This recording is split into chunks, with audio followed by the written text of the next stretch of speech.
Good morning, Falcons. I'm Drake Smith, and it's Thursday, May 22nd, and it's National Musical Instrument Day. Would you please rise for the Pledge of Allegiance?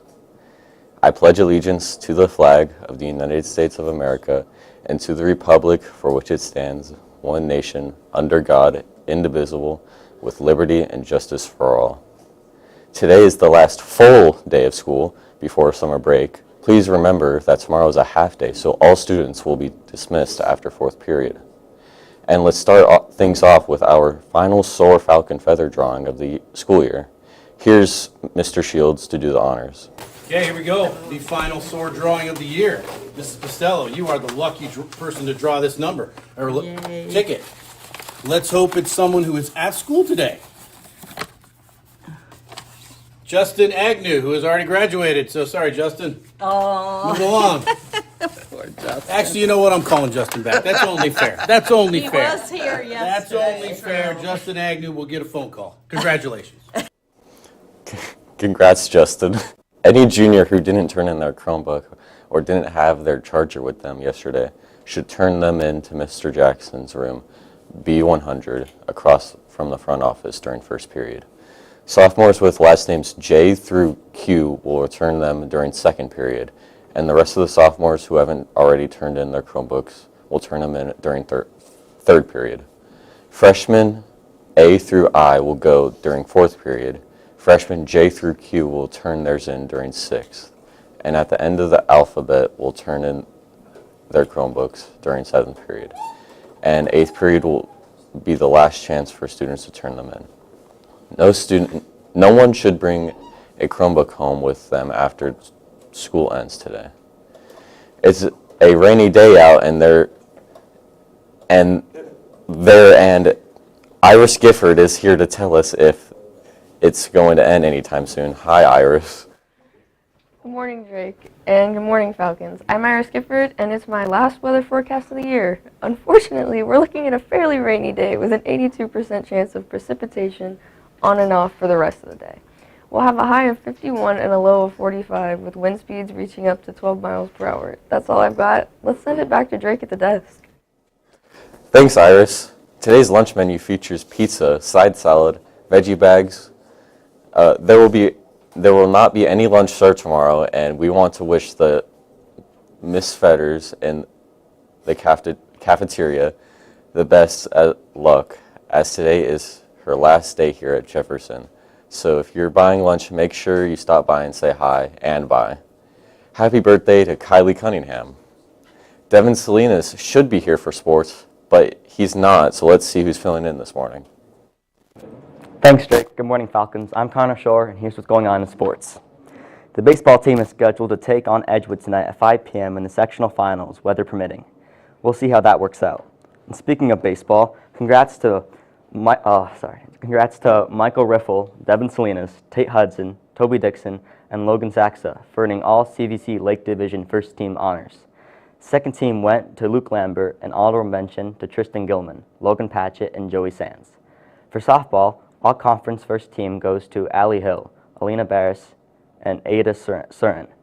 Second teamers are Riley DiMattia, Maria Matuz, Kennedy Rogers, Olivia Lewis. Honorable mention to McKenna Stanich and Julia Sprague. And for boys tennis, honorable mention goes to the William brothers, Reagan and Gabe. Congrats, everyone. And boys girl track members will be dismissed at 1:50 today for districts tournament at Lakeview High School in Cortland. Day 1 will begin at 4 p.m. with most of the finals set for Saturday morning. The top 4 in each event will advance to regionals at Austintown Fitch. Good luck, everyone. Professionally, the Guardians played the Twins 1.5 games yesterday, with Minnesota taking the first 6-5. Cleveland won the second 5-1. The Guardians are in Detroit tonight at 6:40 p.m. That's all for sports. Back to Drake. And speaking of sports, if you have any plans to take up a new sport over the summer, maybe you'll try fishing. Michael Otto shows you how to catch that first fish.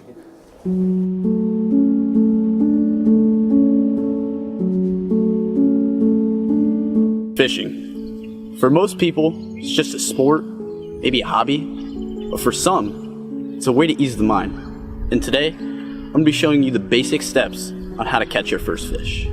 First, you need a rod.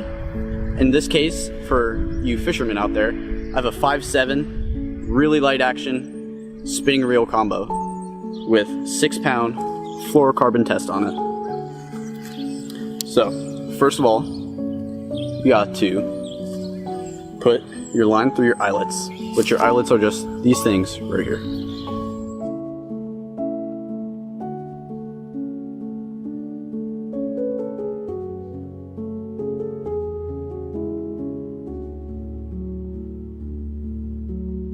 Now that you got your line through, you need to pick out a lure. In this case, I have a little tackle box here, full of the perfect stuff. Already got one pre-rigged with a little squirmy worm and J-hook. And that's all we're gonna be throwing. Now, you need to tie it on. Well, here we're just gonna use a simple knot called the clinch knot. And this is how you do it. You put the one side of the line through the eyelet of the hook. Wrap the line around itself 6 times. Put the line through the loop at the bottom, through the top. Wet your line, and pull it tight. Now, you have it all rigged up, ready to go, ready to catch fish, set up.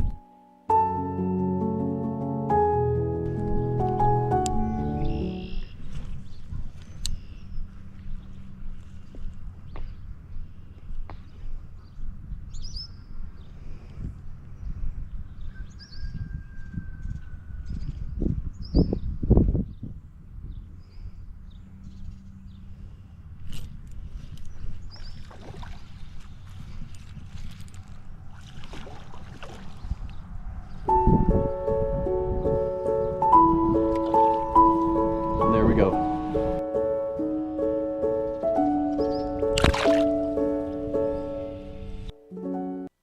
You'll notice that there are green bins lining the hallways this morning. Those are meant for you to clean out your lockers today or tomorrow. Please leave the bins where they are. All lockers should be cleaned out by the end of the school day tomorrow. And on that note, enjoy your Thursday. We'll see you back here tomorrow morning for the last announcements and the last question week of the year. Have a thunderous Thursday, Falcons.